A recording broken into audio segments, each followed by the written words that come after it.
Dios les bendiga. Este es tu programa, The Christian View, el punto de vista cristiano, con tu pastor Abimael Ayala. Quiero comenzar agradeciéndole a todas las personas que se han suscrito a nuestro canal de YouTube, The Christian View, aquellos que han escuchado nuestro podcast a través de Google y a través de Spotify. Así que muchas gracias. Siga compartiendo nuestro contenido a sus familiares, a sus amigos. Déjenles saber de las cosas que estamos haciendo a través de nuestro canal y nuestro podcast. Bueno, hoy tenemos con nosotros a mi gran amigo, el pastor Isaac González, que ha tenido la bendición de escribir un libro titulado En Espíritu y en Verdad, una adoración genuina. Yo tuve la oportunidad de leerlo y estudiarlo y verdaderamente que fue de grande bendición. Isaac, Dios te bendiga. Sí, Dios bendiga. Estamos muy contentos. Gracias por invitarme a esta gran iniciativa y esta gran plataforma. Saludos a todos. No, y para mí es un honor, ¿verdad?, tenerte aquí en este podcast. Estamos empezando, eres el primer invitado de este programa, así que estamos haciendo historia hoy. Sí, me siento honrado por eso. No, y ya no sé cuánto tiempo llevas en el pastorado, pero hace poco que empezaste en el pastorado y he visto, ¿verdad?, cómo Dios está bendiciendo tu iglesia allá en Holyoke, Massachusetts. Háblanos ahí brevemente de la iglesia que estás pastoreando. Sí, estamos muy contentos, gracias al Señor, y por su misericordia estamos pastoreando la ciudad de Holyoke después de más de 15 años de no ver obra de nuestra organización. Pues a Dios le plació poder levantar esa obra y estoy para mí en el ministerio nuevecito como un bebé, pero me estoy disfrutando el camino, me estoy disfrutando todo, y la obra está creciendo. Deseamos pues que el Señor siga bendiciéndola. Amén, amén. No, y así mismo hoy estamos viendo las cosas bonitas que Dios está haciendo. Como dije así en el principio, tú eres el autor de este libro, En Espíritu y en Verdad, una adoración genuina. ¿Y cómo llegó a tu corazón? ¿Cómo llegó la idea de hacer un libro? ¿Verdad? Porque es algo que no es muy común, especialmente en la comunidad latina pentecostal. Son pocos los autores locales así de libros. Vemos de muchos compositores de música, de adoración, pero son pocos las personas que pueden decir yo escribí un libro. ¿Cómo nació esa idea y cómo, verdad, comenzó todo? Pues fíjese, nació en un sermón. Recuerdo que me habían invitado a poder predicar, ¿verdad?, exhortar en una congregación, y me recuerdo que preparando el sermón sobre el Evangelio según San Juan, capítulo 4, la mujer samaritana, ¿verdad?, y Jesús, donde pues trae el tema a colación. Me recuerdo que mientras estaba preparando el sermón, me di cuenta que no parecía un sermón. La estructura era tanta la información que entraba, y incluso cuando prediqué el sermón, que no es algo común, me eché como una hora y algo predicándolo. Y de ahí nació, me recuerdo que también mi hija había nacido, y una de las cosas que mi esposo y yo al comienzo, cuando llegamos a los Estados Unidos, ya hace 8 años, vivíamos en un estudio, y me recuerdo que mientras ella estudiaba en la universidad, yo me quedaba cuidando nuestra primogénita, nuestra primera hija, y empecé en la computadora y me entró ese deseo de poder profundizar más en lo que es el tema de adoración, y hago hincapié en que soy músico, soy guitarrista, toco un poquito de bajo también.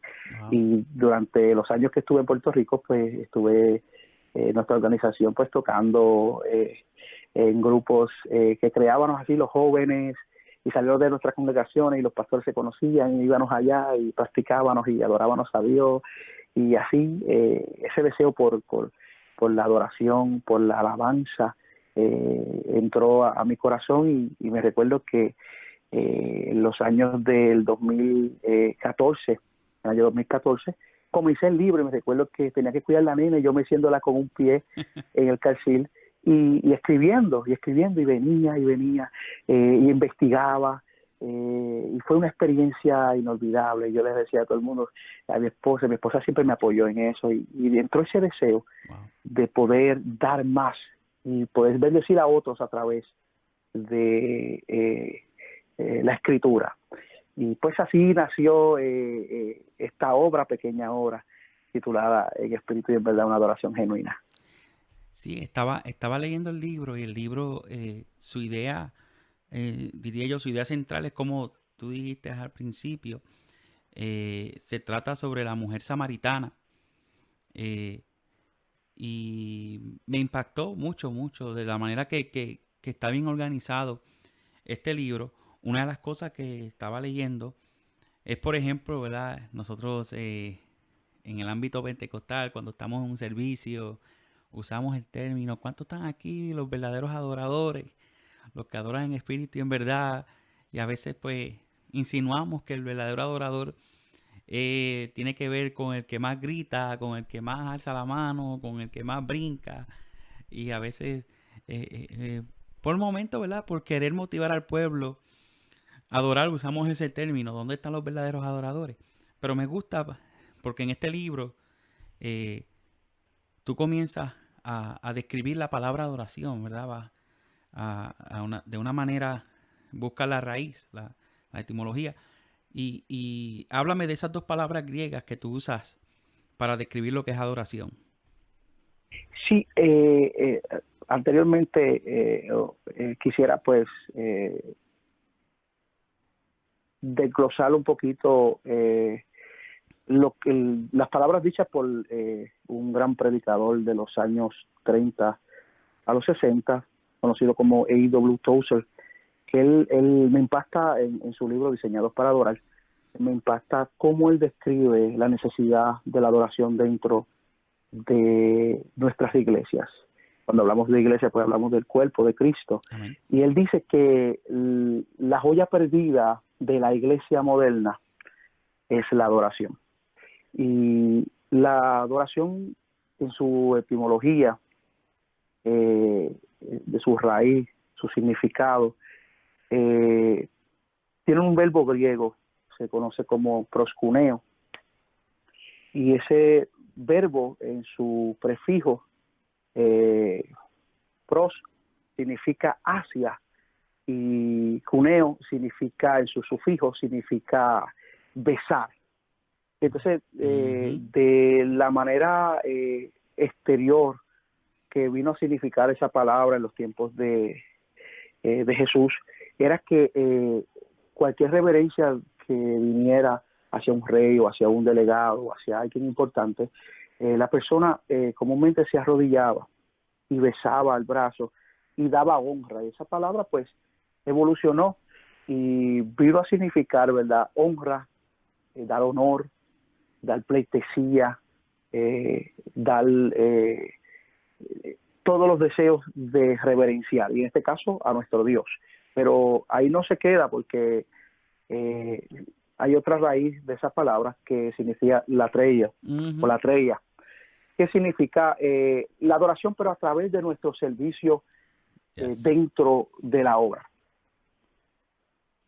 No, y que eso me impactó, que no es solamente el proscuneo, ¿verdad? Como hablaste al principio, que tiene que ver con la reverencia, y como tú lo explicas en el libro, ¿verdad? Que se muestra también de una manera física lo que es el postrarse, el besar los pies, sino el de servir. Mi pastor tiene un decir que decía que el que no sirve, no sirve. Y no es solamente es cuestión porque la alabanza, por lo que tengo entendido, la alabanza es parte de la adoración. Sí, claro, que no es el resultado. Es el resultado, exacto. Y entonces, el servir, como nosotros, ¿verdad? Es un compromiso de vida que tenemos con Dios. Y ya el corazón tiene ese anhelo de servirle a Dios en lo que necesita. Me corrige, ¿verdad? Si estoy equivocado, pero yo me acuerdo porque me encontré con ese término y cuando leí el libro me trajo tanta memoria. Y es que yo en una ocasión estaba predicando y traje esto al lugar. Y yo hablé y yo decía, aun cuando tú barres el templo, estás adorando a Dios, porque es una manera de Claro, servicio. es Así correcto. que no sé si quieres elaborar algo en eso, en lo que es el servir. Pues en lo que es servir, de antemano, yo quisiera decir que muchos de los libros que yo he podido leer sobre el tema de la adoración siempre se enfoca en lo que es devocionar. Ujú. Y este libro no trata de ser arbitrario tampoco, pero este libro, una de las características que podemos resaltar de él es que yo lo traigo a la luz de la palabra. Yes. No de la manera superficial, porque a veces confundimos lo que es adoración y alabanza. Y la adoración realmente es un estilo de vida, Yes. es la forma en que tú tratas a las personas, es la forma en que tú te eh, cuidas de guardar la palabra del Señor, es la manera en que tú puedes servir a Dios. Entonces, en la pregunta que me estás haciendo, en la trella, pues esa palabra habla del servicio a Dios, tanto dentro de lo que es la obra del Señor. Nosotros a Ujú. veces, como personas, pues no valoramos a veces cómo nosotros servimos a Dios, no nos damos de cuenta que a través de nuestros diezmos en esa parte que es fundamental, a través Oh, de sí. el servicio comunitario, la ayuda al pastor, la obra evangelística, todo eso es una forma de adorar a Dios. Y entonces, pues, una de las cosas que muchos libros sacan de contexto es que hacen esta enseñanza como independiente de lo que es la palabra, pero a la luz de cuando vamos a este libro y la forma en que Dios me permitió pues enfocarlo es a la luz de la palabra, siguiendo lo que dice la palabra acerca de la adoración y cómo realmente vino a significar lo que Jesús dijo en el capítulo 4 verso 20, que la hora es, la hora viene y la hora es cuando los verdaderos adoradores han de adorar al Padre. Y tales adoradores el Padre busca que le adore. No, esa parte estaba tremenda y cuando estaba leyendo me gocé en cantidad, claro que sí. Y como tú estabas hablando, este libro, pues su idea central está basado en la mujer samaritana, ¿verdad? Y ese encuentro que tuvo con Jesús ahí en el pozo. Eh, Me gusta que sacaste tiempo para describir un poco del origen de los samaritanos. No sé si algo, podías decirnos algo breve, ¿verdad? Para que no, aquellas personas que nos están escuchando, que apenas están empezando a estudiar la palabra, quizás no entienden, ¿verdad? ¿Por qué fue tan grande el impacto de esa escena de ver a Jesús hablando con una samaritana? Sí, exactamente en el tiempo intertestamentario eh, hubieron en el 722 después de Cristo, antes de Cristo, vemos como Israel o las 10 tribus del norte fueron conquistados, ya sea por el pecado, la desobediencia de la idolatría. Y vemos como ellos fueron transportados primeramente por los asirios, luego consecutivamente por los babilonios, etcétera. Ujú. Pero vemos cómo fue traídos por los asirios, eh, los trajeron eh, los, eh, los trajeron a su nación. Cuando los trajeron a su nación, vemos que estos colonos se juntaron con los judíos y de ahí, en ese junte matrimonialmente que hubo, se dieron de cuenta que ahí nacieron los samaritanos, esa mezcla no tanto física Ujú. o de genética, como uno dice, esa mezcla matrimonialmente que tuvieron ellos, se juntaron y ahí salieron los samaritanos. ¿Qué sucede con los samaritanos? Los samaritanos, y ahí es donde entra la controversia de la mujer samaritana, y es que nos damos de cuenta que la lucha de ellos no era tanto de su origen, de nacimiento, de raza, sino del lugar de adoración. Y Josefo, el historiador Fabio Josefo, nos muestra cómo ellos, extrabíblicamente, que no lo muestra la Biblia, pero sí la historia lo demuestra así, nos cuenta acerca de los samaritanos y cuenta que ellos, por lo menos, Sanbalá y Tobías, en este caso, Sanbalá era samaritano, cuando en tiempos de Nehemías se opusieron a la construcción del templo. Vemos que también Nehemías le dice a ellos que tienen que dejar ese matrimonio, ese junte que tenían, porque según la ley no podían. Y realmente durante esa conquista, los asirios, bajo el dominio de Sargón II y posteriormente de Artajerjes II, rey de Persia, vemos que esa mezcla entre estas dos naciones se juntaron por la deportación que hubo, y matrimonialmente se juntaron con estas mujeres, se casaron los judíos y se juntaron con las mujeres de los colonos, y ahí salió lo que se conoce como la raza samaritana. Los samaritanos, ellos solamente creían en los 5 libros del Pentateuco, ellos no creían en los profetas, y es por eso que ellos tenían un conocimiento parcial de lo que era la verdadera adoración. Incluso donde ocurrió la gran conversación de Jesús y la mujer samaritana, exactamente el pozo de Jacob estaba puesto a los pies del monte Gerizim, que posteriormente en tiempos de guerra de Juan Hircano fue destruido después. Pero esa era la polémica, no tanto de raza y de mezcla matrimonialmente que tuvieron, sino del lugar de adoración. Sí, y eso provocó, ¿verdad? Esa guerra entre los judíos y los samaritanos. No se llevaban, ¿verdad? Porque no solamente como tú dices, ¿verdad? No fue una mezcla física, también ellos adoptaron sus dioses, adoptaron su forma de alabar a otros dioses, y eso también provocó esa división. Fue una parte, ¿verdad?, que me gocé mucho leyendo ese trasfondo histórico, ¿verdad?, de los samaritanos.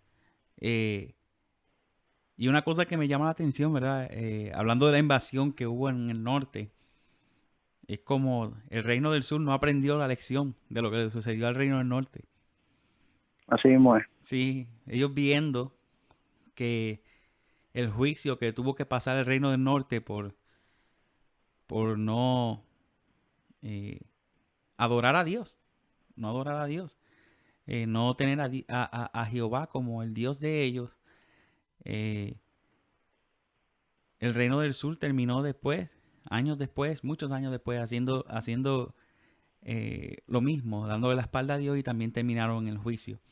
Que eso, ¿verdad?, un punto muy, muy interesante. Quiero discutir una frase que tú tienes en el libro que me encantó, que tiene que ver con esto de la adoración. Y es que una nación, en la página 27 del libro, hay un quote que dice: una nación no se destruye desde afuera, sino desde adentro. Y eso me impactó, porque en la realidad lo pudimos ver, ¿verdad?, en el Antiguo Testamento, en este asunto con Balaán, que trató de maldecir al pueblo de Dios. Y él, hasta que le llegó la idea, espera, que no los puedo maldecir, pero si atacamos desde adentro, los hacemos que se enamoren de mujeres extranjeras y lleguen a la idolatría, pues ellos mismos se destruirán. Algo que quisieras elaborar en esa Sí, frase. ahí cuando entramos a lo que es el siglo en que Cristo vino, siglo I, siglo donde ya las religiones de misterio estaban en todo su apogeo, donde la cultura helenista, o sea, la cultura griega ya estaba también en todo el continente, en toda la nación, donde Israel estaba bajo el poderío del gran imperio romano. Vemos donde encontramos a un pueblo, a Israel, totalmente fragmentado, Ujú. tanto en su identidad, porque una de las cosas que me llama la atención que cuando llegó el maestro a predicar y a traer el evangelio, a reformar lo que era el verdadero culto, lo que era servirle a Dios de todo corazón, me llama la atención porque de entre los fariseos, la secta fariseísta, los saduceos, los esenios, que aunque la Biblia no lo muestra la tradición, eh, eh, ellos totalmente tenían ideologías totalmente diferentes y ellos ninguno eh, eh, se pasaban o como decimos se llevaban entre ellos, pero cuando llegó Cristo ellos se juntaban, ¿verdad?, para poder pues contrarrestar o tratar de impedir, ¿verdad?, que esas enseñanzas fueran traídas por el Señor. Y una de las cosas que vino Cristo a hacer, no tanto a traer el Evangelio, sino a restaurar el Yes. estado espiritual de Israel.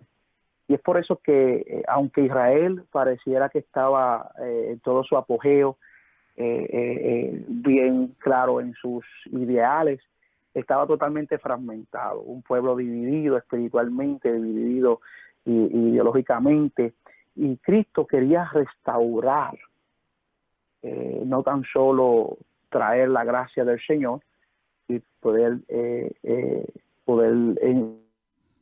tratar de llevarle a entender al pueblo que él era el Mesías que había profetizado los profetas anteriormente.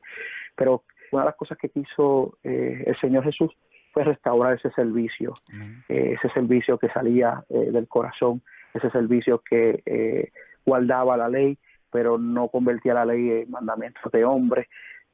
Y pues esa es una de las cosas que es lo que quise decir ahí, porque Israel realmente estaba dividido y entre ellos estaban llevando todos al hoyo, porque ellos me impacta una de las cosas que quisiera pues exponer es que Claro. los samaritanos no tenían el pleno, tenían un conocimiento parcial de lo que era la adoración al Señor. Uh-huh.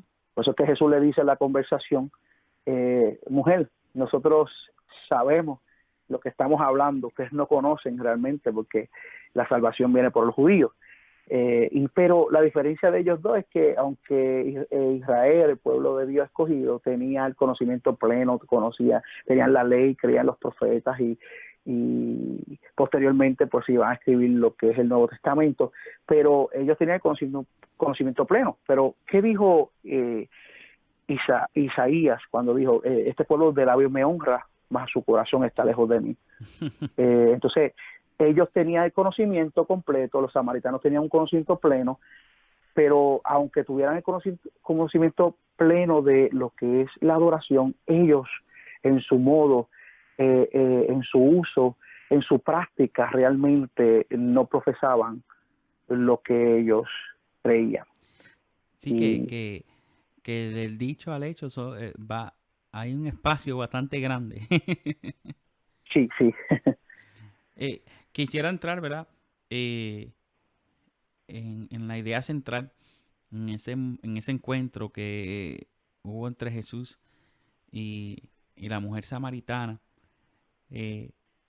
Una de las cosas es que Jesús vino, ¿verdad?, a romper también ideologías religiosas. Y cuando hablo de esto, entendemos que está lo que se conoce la ley moral, la ley ceremonial y la ley civil. Cuando hablamos de la ley moral, hablamos de los 10 mandamientos, hablamos de la ley ceremonial, estamos hablando de las prácticas ceremoniales que se hacían, Correcto. de los sacrificios, las diferentes ofrendas que se hacían. Cuando hablamos de la ley civil, estamos hablando de lo que tiene que ver con herencia, que tiene que ver con los esclavos, con las las tierras y todas esas cosas. Jesús vino a cumplir lo que es la ley, los mandamientos, que él mismo lo resume,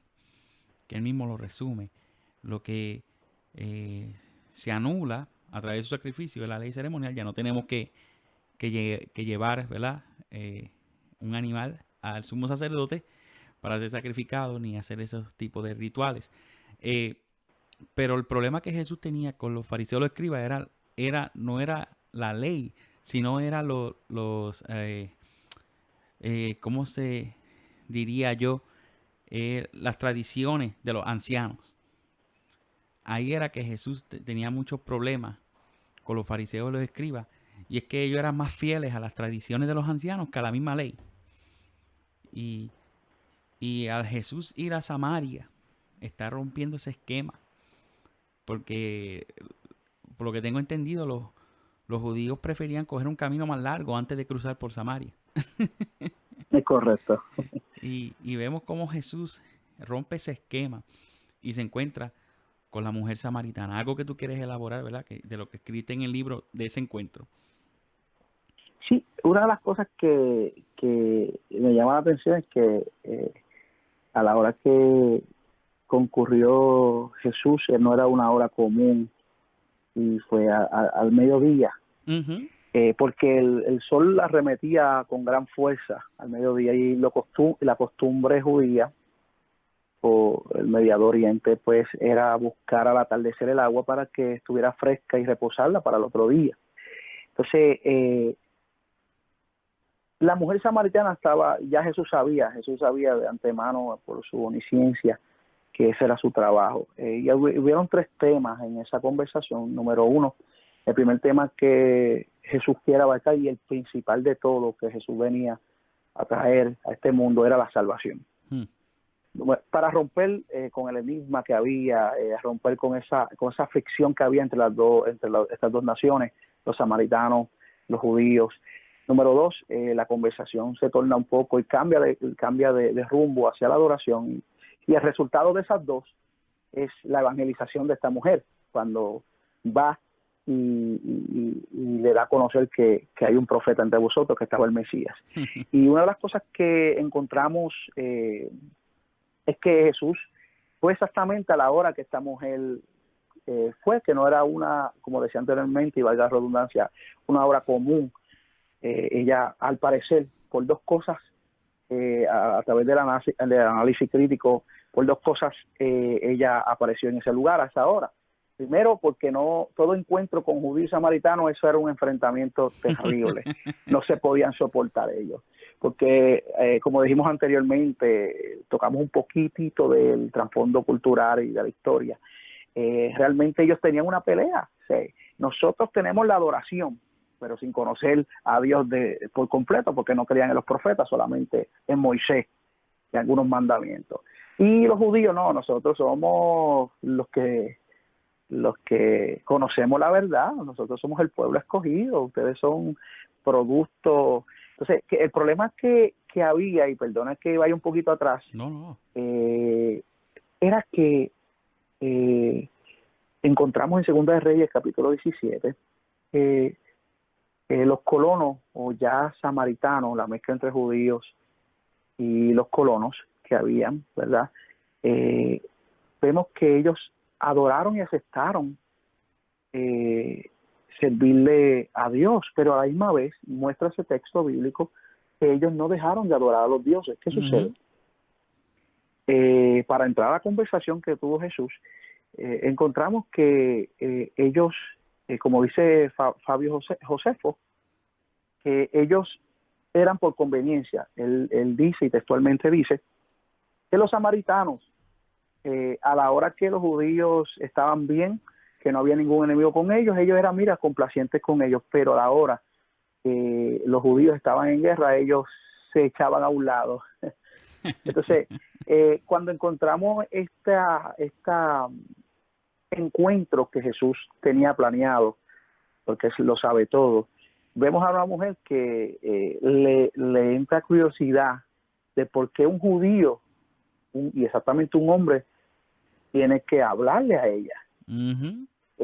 Y anteriormente decía que habían dos razones por las cuales ella posiblemente llegó a esa hora, que fue exactamente a las 12 del mediodía, y era, número uno, por las razones de que no quería un encuentro con un judío, y número dos, posiblemente fue por su mala fama y reputación que la precedían a ella. Recuerda que él le dijo, cinco maridos has tenido Sí. a ella y el último que tiene no es tuyo. Pero de antemano, cuando encontramos al maestro con pasión, utilizó de pedirle ayuda para que le diera agua, sabiendo que él no tenía nada para poder sacar el agua. Vemos a la mujer que entonces Jesús tomó siempre Jesús tenía algo interesante, y es que cada cosa que del medio ambiente que les rodeaba, él lo utilizaba como una enseñanza, Ajá. ya sea por parábola, ya sea por metáfora, pero él utilizó del agua y dijo, mira, como todos ya conocemos, tú sabes que el que bebiera de esta agua tendría sed, pero el que beba del agua que yo ofrezco jamás tendrá sed. Y de antemano ella lo tomó de forma literal y ella no había analizado realmente las palabras que le había dicho. Pero me llama la atención. ¿Por qué? Porque lo primero que el Señor le presenta es la salvación. Amén. Luego de esto, al ver que ella se ve acorralada, al parecer, cinco maridos has tenido, ella dice, pero Señor, pero en este monte nosotros adoramos al Padre, nosotros conocemos, y la verdad la oración es en el monte Gerizim. Entonces ella cambia la conversación, Sí. ya sea porque se sentía aludida o por querer sacarse ese problema teológico. Wow, yo veo que este hombre es profeta, tiene una sabiduría extraordinaria, pues vamos a tirarle este tema No, y sobre la adoración, a ver qué él nos dice. perdona que te interrumpa, porque ese punto me llama mucho la atención, porque que mucho nosotros a veces ligamos la adoración con la tradición. Eh, Correcto. basado en ese mismo punto, ¿verdad? Ella está trayendo eh, la historia, ¿verdad? Y ella mezcla lo que es adoración con tradición. Y eso es un peligro que se ve mucho en las iglesias, ¿verdad? Perdonando que lo traiga ahora un ejemplo práctico, pero para los que no nos están escuchando, es algo importante, ¿verdad? También de mencionar. Es que a veces nosotros nos volvemos tan rutinarios en nuestro servicio a Dios, en nuestra adoración a Dios, y vuelvo y repito, estamos hablando de nuestro estilo de vida. Por ejemplo, voy a la iglesia y hay gente que ya tienen su silla separada por años. Y el momento que voy a la iglesia y alguien me cogió la silla, se me quitó el gozo de alabar a Dios. Se me quitó el gozo de entrar a una comunión de servicio a Dios. Eh, y eso es un problema que vemos mucho eh, eh, en las congregaciones donde mezclamos la adoración con la tradición. Y si algo, eh, vamos a suponer que no, pero estamos acostumbrados a cantar 4 canciones en el devocional, ¿por qué solamente canto 2? No, que está supuesto cantar una canción, después la palabra, después las peticiones, después la ofrenda. Y si las cosas no van en el orden que tradicionalmente estamos acostumbrados, como que pierden la perspectiva, pierden la comunión. Y ese yo creo que es uno de los peligros cuando nosotros mezclamos la adoración con la tradición. Perdóname, era que solamente quise brincar con ese pensamiento cuando me llevaste ahí. Excelente pregunta, una excelente pregunta porque en el capítulo 3,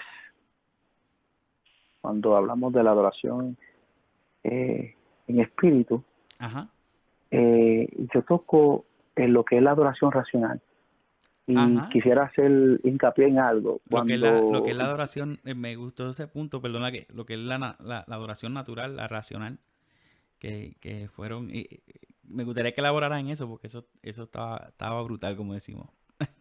sí, es interesante esa pregunta porque primeramente Yo tengo un sermón preparado que se titula Reformando el sistema de adoración.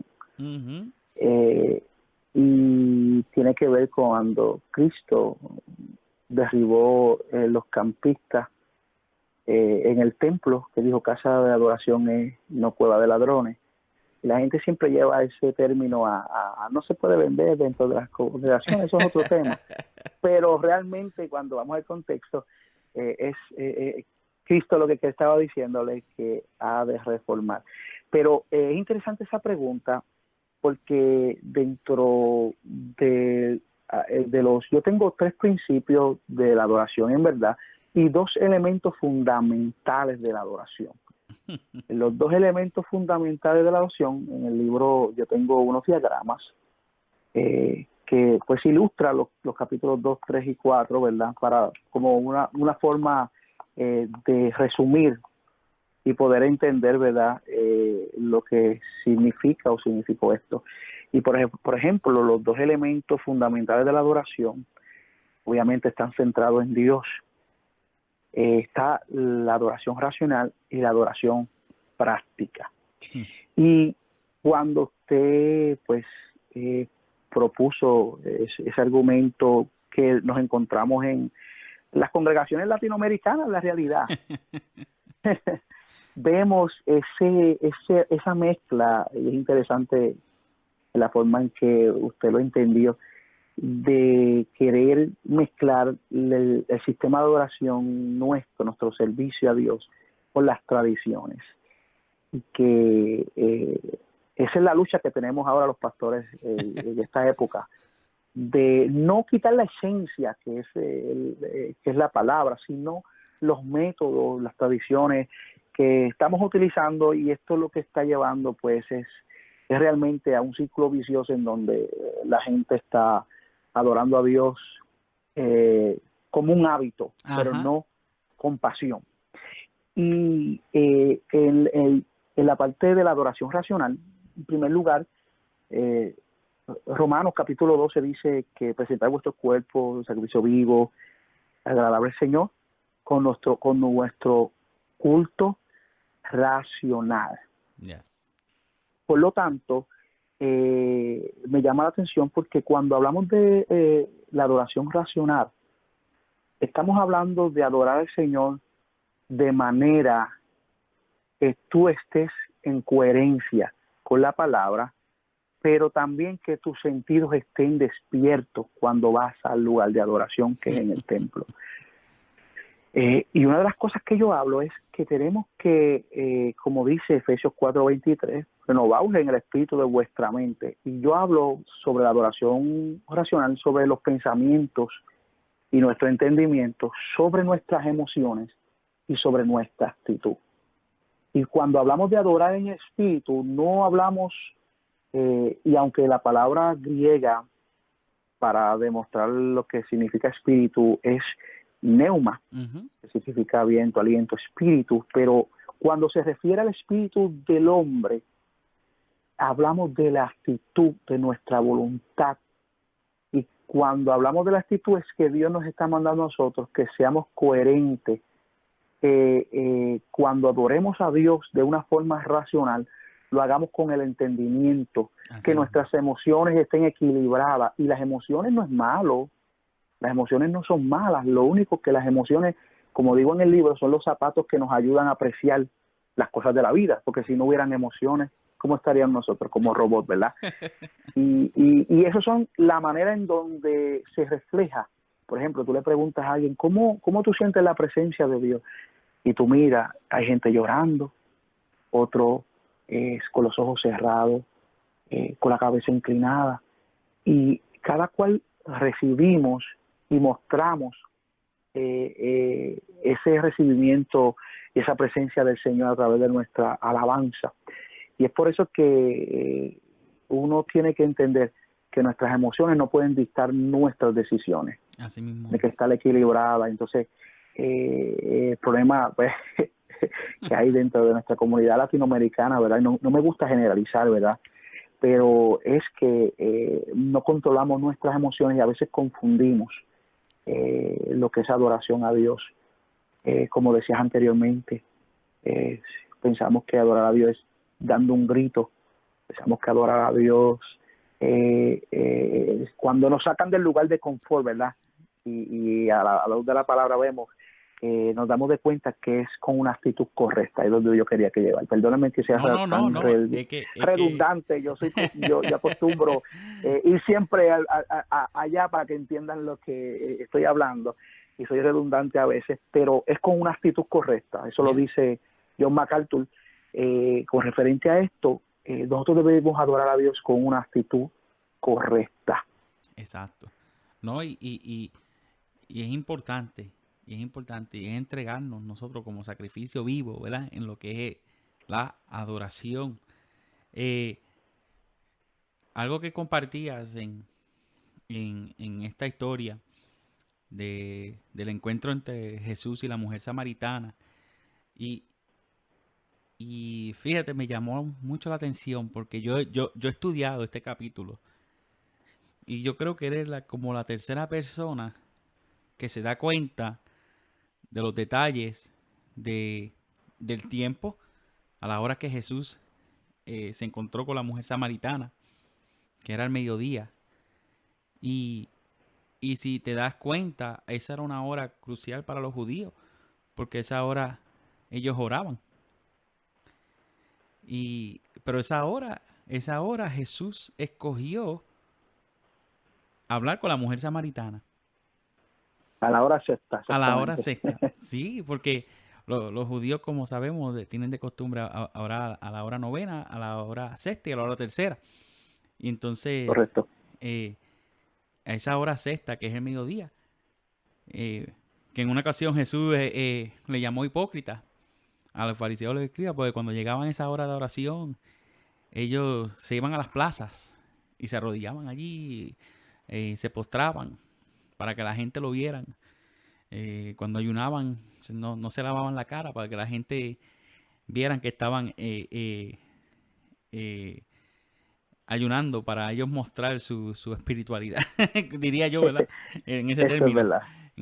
Pero vemos a Jesús que en ese momento echó lo que es la tradición a un lado. No quiero decir que se fue en la carne porque no oró, pero echó la tradición a un lado para atender la necesidad que había en ese momento, que iba a impactar no solamente a esa mujer, iba a impactar a ese lugar.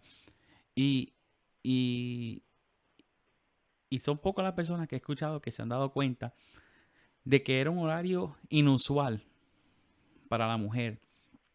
Eh, Buscar agua a esa hora. Yo tengo, como diría yo, mi propia exégesis de ese punto que me gustaría compartir, ¿verdad? Y Claro. no tiene que estar de acuerdo, ¿verdad? Que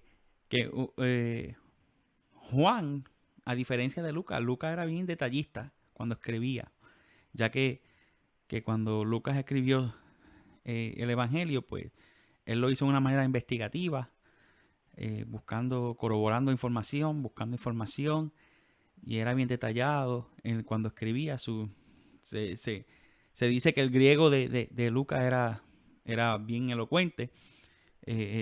Su forma de escribir de Lucas era bien elocuente.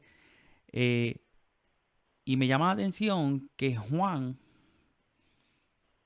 no deja el detalle de que ella dejó el cántaro en el versículo 28, que dice: entonces la mujer dejó su cántaro y fue a la ciudad y dijo a los hombres, ¿verdad? Y empezó a evangelizar.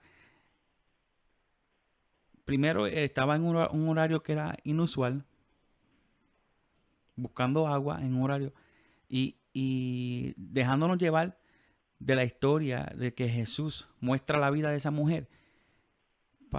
Podía haber la posibilidad que uno de esos hombres que no era el marido de ella estaba esperándola, porque era una costumbre de ella bañarlo prácticamente. De ella Correcto. de bañarlo.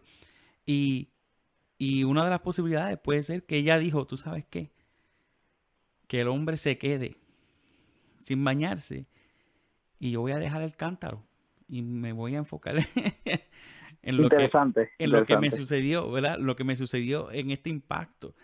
porque me llama mucho la atención, porque Juan no tiene esa reputación de ser sumamente detallista. Y al él traer ese punto que ella soltó, dejó el cántaro y se fue, pues me da a mí eh, la percepción de que había un hombre que estaba esperando por ella en el lugar donde fuera para que ella lo limpiara. No sé qué tú opinas de ese No, punto ese de vista. análisis es como dice el dicho, dos mentes son mejores que una. Ese análisis está interesante y una de las cosas que porque ya estoy viendo por donde está trayendo todo y es rompiendo pues todo tradicionalismo de lo que es el servicio que tenemos ya como nosotros tenemos el cristiano latinoamericano va corriendo con costumbres y conductas aprendidas durante los años Ajá. y ha sido difícil como pastores romper esos enigmas y esas cosas que de una u otra forma ellos piensan que están basados en el servicio como muestra la palabra, pero realmente son cosas que hemos aprendido durante los años que no tienen nada que ver, son conductas.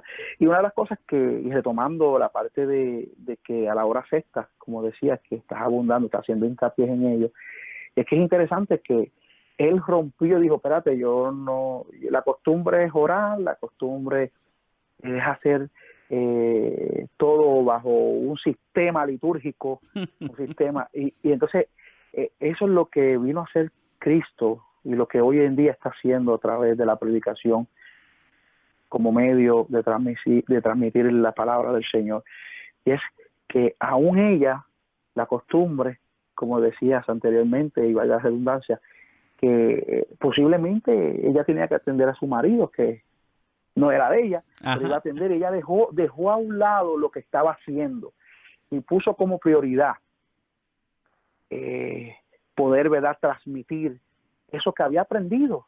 Yes. Había aprendido. Y entonces, la pregunta sería, ¿nosotros podemos romper y reformar algunas cosas que estamos haciendo mal a través del servicio de adoración? Es difícil romper con las rutinas que de verdad Y que son estamos estáticas, dispuestos, son y que estamos estáticas. dispuestos a dejar atrás también, como decimos, que Exactamente. estamos dispuestos a qué estamos dispuestos a renunciar para entrar en una verdadera adoración. Eso está De verdad que la adoración estática que estamos viendo, hueca, eso no es lo que el Señor quiere. Y es una de las cosas que Mateo, como decía en uno de los sermones que tengo preparado, cuando él tumbó, y perdona que vaya nuevamente a No. Mateo 21:21, donde especifica realmente esto interesante. Yo me preguntaba muchos años, ¿qué significará esto? Y a través del estudio, yo nunca había tomado tanto tiempo en un sermón y dedicado tanto tiempo que realmente a la luz de la palabra y de las investigaciones uno se da de cuenta, wow, lo que quiso decir el Señor. Y me encuentro en que cuando él azota, no realmente era porque él quiso, pues, mi casa es casa de oración, sí, eso se sabe, el lugar no era para estar, pues, estando el comercio, pero una de las cosas que lo que conocemos como el contexto cultural, y es que al parecer dicen algunos teólogos que donde estaban ubicados era por la puerta del templo, pero exactamente por la entrada de los gentiles, porque cuando ocurrió ese evento, y vas a ver a dónde quiero llevar este asunto, cuando ocurrió ese evento, obviamente estaban celebrando la Pascua. Si te das de cuenta y lees el capítulo completo donde Jesús entra a la entrada triunfal de Jesús, desde un principio, Jerusalén, empieza a llorar y se conmovió, tú que matas a los profetas. Y cuando va, lo primero que ves es el templo en todo su esplendor de comercialización, y después de eso ve que dentro de la ciudad va a buscar frutos de una higuera y no encuentra frutos. Y cuando entró a Jerusalén, lo que ve es totalmente un sistema totalmente corrompido, corrupto. Y cuando, retomando el tema que estamos hablando, me encuentro con que Jesús azotó y le dijo, los fariseos, los principales sacerdotes, perdón, los principales sacerdotes que realmente funcionaban como guardias, eran levitas y eran como policías del templo. Ajá. Y no tan solo como policías del templo, sino trabajaban algunos dentro de servicio litúrgico ceremonial. Yes. Pero vemos que los muchachos empiezan a decir, Osana, el hijo de David nuevamente, Osana, Dios a las alturas. Y él dice, oye Jesús, los principales sacerdotes dicen, oye Jesús, ¿no escuchas lo que dicen estos muchachos? Él dice, de la boca de los que maman, yo he perfeccionado la alabanza. Y Yes. ese texto, ahí es donde yo quiero llegar, es que me rompía yo la cabeza y descubrí, de una manera rápida voy a decir, descubrí que lo que le estaba diciendo él es que ustedes piensan que lo que están haciendo y el sistema que ustedes tienen realmente es el correcto, pero yo les voy a mostrar que aún los niños yo puedo restaurar y reformar este servicio de la alabanza y no quisiera abundar en ello porque realmente cuando vamos a la palabra perfeccionar del griego, verás lo que realmente te invita a estudiarlo, que es realmente lo que le estaba diciendo Jesús. Y entonces ahí entra,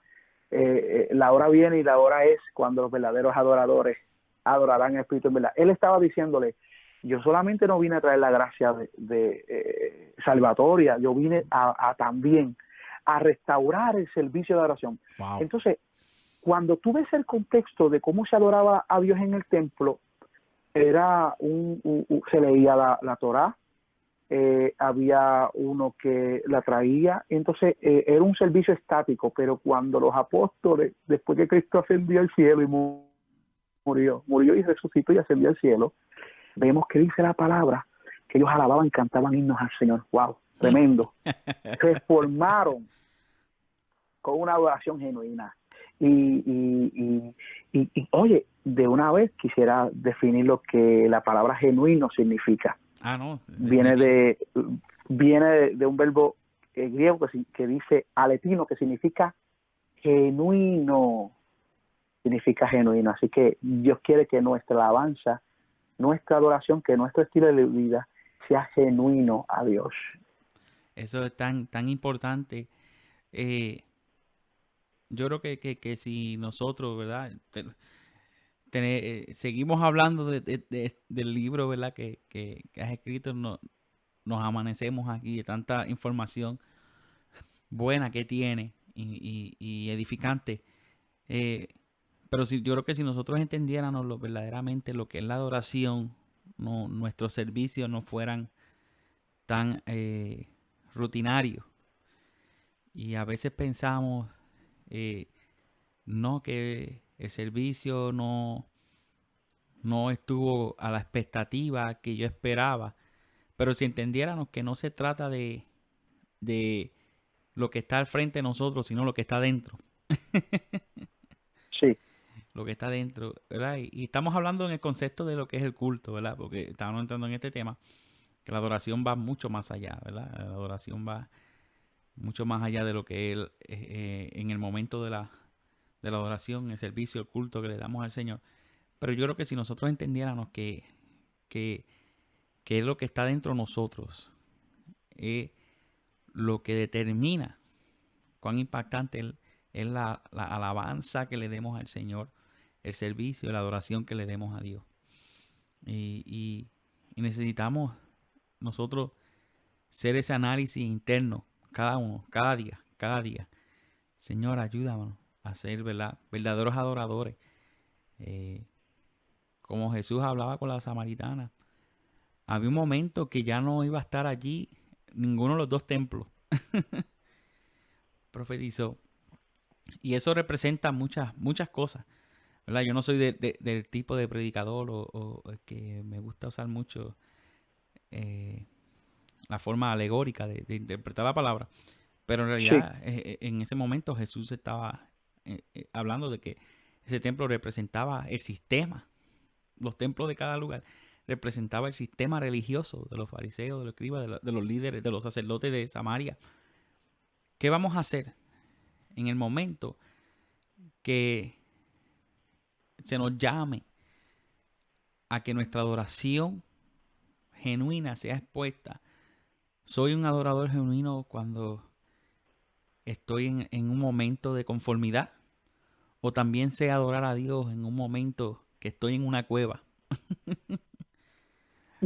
O soy adorador de palacio solamente, o soy adorador de palacio, cueva, monte, persecución, abundancia, en riqueza, en pobreza.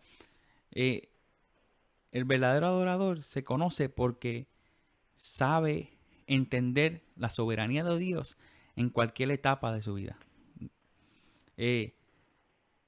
No sé si querías decir algo para así culminar esta entrevista, porque de verdad te damos gracias de que estás aquí con nosotros, pero me gustaría que compartieras, aunque sea un pensamiento final con nosotros. Sí, quisiera resaltar algo importante con referencia a la adoración y a la alabanza.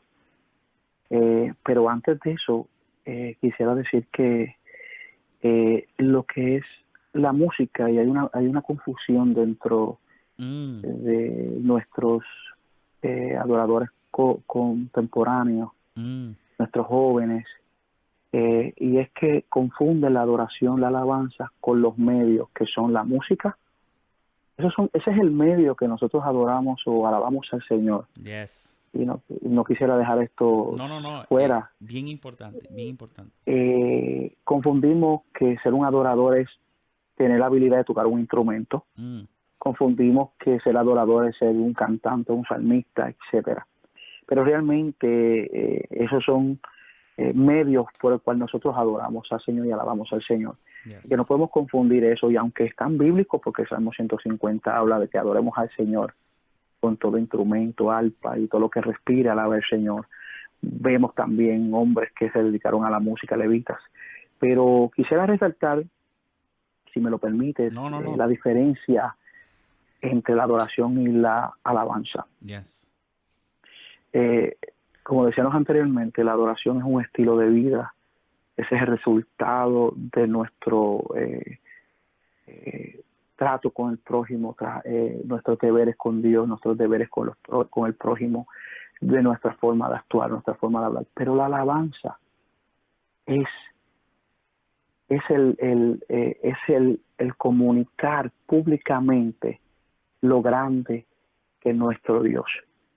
Porque confundimos adoración y alabanza y lo hacemos como términos sinónimos, y aunque de una u otra forma no está mal decir que adorar, pero hay una diferencia. Alabar es mostrar en público y decir que lo grande que es el Señor. Pero ahora bien, si tú adoras a Dios incorrectamente, faltas a lo que es el servicio, tu estilo de vida, y no concuerda con la palabra del Señor, nuestra alabanza va a ser una de labios para afuera. Es por eso que hay que entender eso. Si tú adoras a Dios de la manera correcta y sirves al Señor, guardas su palabra y haces lo que corresponde, el trato con tu prójimo, tu alabanza va a ser una que va a llegar al trono de la gracia. Viene a ser verdadera, pues Jesús lo dijo, verdaderos adoradores. Eso quiere decir que si no lo hacemos de esa manera, venimos a ser falsos adoradores. Falsos adoradores, una adoración sin fruto. Sí, una adoración vacía. Isaac, pastor, verdaderamente yo te agradezco, ¿verdad?, este tiempo. No va a ser la última vez. Me gustaría que entre más a menudo, ¿verdad?, pudiéramos seguir compartiendo diferentes temáticas, lo que sea la apologética o sea otro tema social que podamos compartir, ¿verdad? Las puertas aquí están abiertas. Fue un placer tenerte en este día. Si necesitan contactarte para de alguna manera, ¿verdad?, que la gente quiera saber cómo puede obtener el libro cuando las copias, yo sé que estás trabajando en hacer unas copias, ¿Cuál sería el número de teléfono que te puedan conseguir? Y las redes sociales, ¿en dónde te pueden conseguir? Sí, nos puedes conseguir al 413-285-4847. Estamos trabajando la segunda edición. Esperamos que para a principios de año, finales de enero, principios de febrero del 2020, podamos tener nuestras próximas copias. Las redes sociales nos puedes conseguir como IDDPMI Jolio. IDDPMI Jolio. Y para mí es un honor, Pastor Abimael, estar dentro de los micrófonos de Christian View.